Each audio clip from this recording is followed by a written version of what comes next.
Haluatko nähdä itseä? Vai laitanko alas? Joo, näytä vaan. Et katso sitten tänne, kun sun pitää katsoa tonne. Pitääkö se katsoa koko ajan? Ei, kun sä voit katsoa mua, mutta sitten jos sä katsot, et katso vain. Miltä näyttää?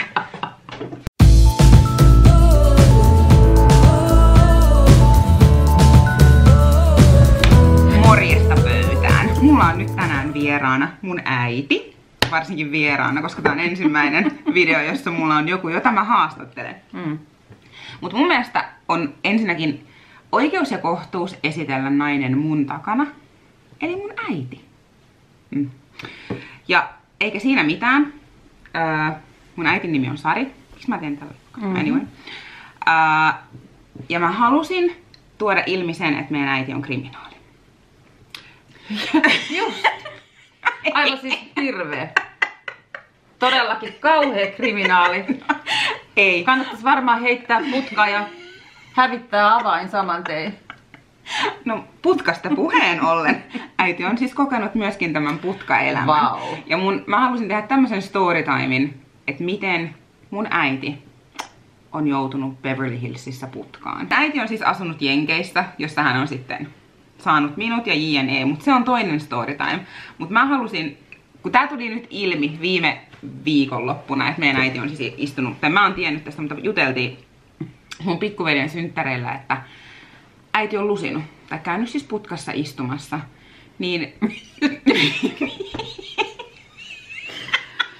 Totta. Miksi sä oot joutunut putkaan lusiin Beverly Hillsissä? Ja minkälainen on siis kriminaali? Niin mutta minkälainen on sellainen Beverly Hills, kun se on Beverly Hills, niin onko se luksusputka? No on se nyt siinä mielessä luksusputka jo, että jos mä olisin joutunut vaikka johonkin jossain West LA:ssa tai jossain downtownin tietämme putkiin mennä, niin se olisi saattanut olla muutama muukin siinä samassa sellissä ja olisi voinut olla, että olisi ollut vähän kovempi kohtalo. Oliko sä yksin sitten omassa sellissä? Mä olin työkaverin kanssa.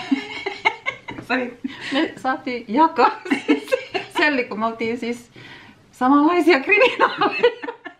Meitä syytettiin samasta kauheasta rikoksesta. Ja miten sä oot lähtenyt tai joutunut putkaan? Okei, siis mä olin 19, 20V. Elettiin vuotta 79. Eli mä en ollut vielä silloin? Ei, mutta mä olin naimisissa isäs kanssa jo. Ja mä olin töissä semmosessa, siis tosi makeessa putiikissa. Siis semmosessa, missä oli aivan upeita farkkuja ja sitten sellaisia diskovermeitä. Siis 70-luvulla disko oli tosi kova sana. Ja olikohan meitä siellä, olisiko ollut about 7 henkeä töissä.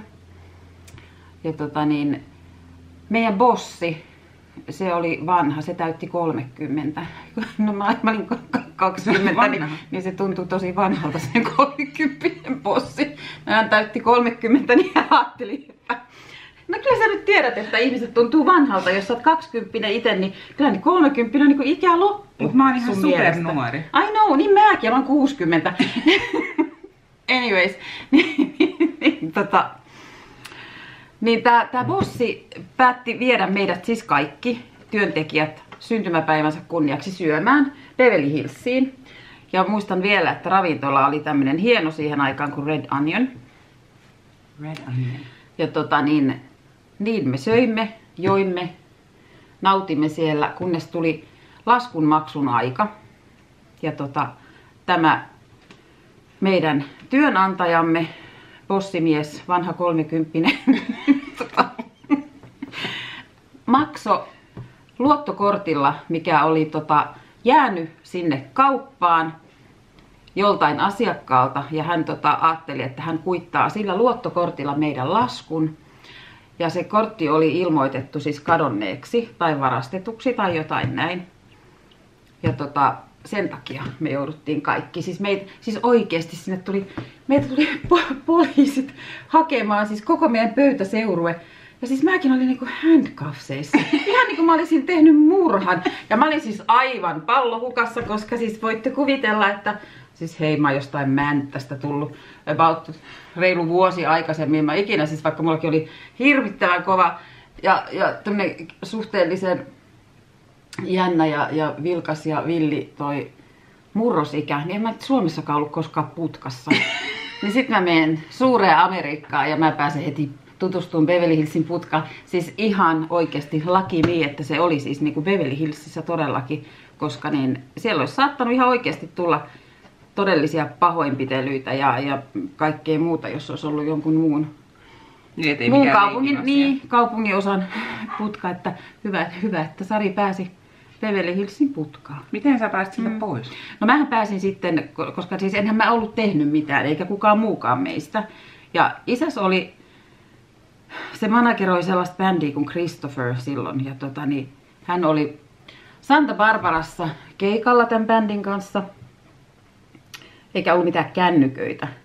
Ja sitten tää tämmönen legendaarinen läppä, että sä oot lusimassa, niin sä saat sen yhden puhelinsoiton. Se on totta. Se oli ainakin silloin. Ja mä ajattelin, että siis kenelle mä niinku soitan. Niin mun ja pappa ei varmaan näntäs voi auttaa. Et mihin mä niinku soitan.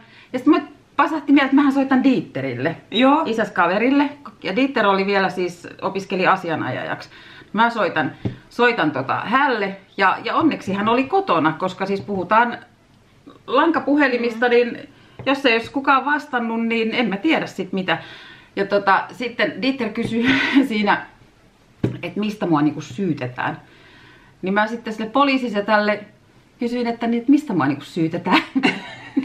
Ja tää kiltti poliisisetä sanoi, että siis se sanoi semmoisen sanan kuin conspiracy. Ja niin, conspiracy on niinku tämmönen niinku salaliitto. Tämmönen näin, että mä oon ollut niinku salaliitossa tämmöisissä asiassa. Ja mä sanoin sille kiltille poliisisetälle, että voi kiltti poliisisetä, kun mä en tiedä yhtään mitä toi conspiracy tarkoittaa, että voiko sä sanoa sen tähän puhelimeen, että I have no idea what it means. Ja vaikka mä olisin kuinka dementoitunut, niin conspiracy on semmoinen sana, minkä mä tulen varmasti muistaa loppuelämäni. En tule koskaan sitä unohtaa. Ja vaikka muuta englannin kieltä enää osaisi, niin sen osaan. Sä osaat tosi hyvin niin joka tapauksessa siinä sitten kävi niin, että mun ei hirveän kauan siellä tarvinnut istua, että Dieter tuli mut sieltä hakea pois. Ja no mä olin ensimmäinen, kuka sieltä pääsi sitten lähteen. Isäs oli kyllä aika yllättynyt, kun se sai, what the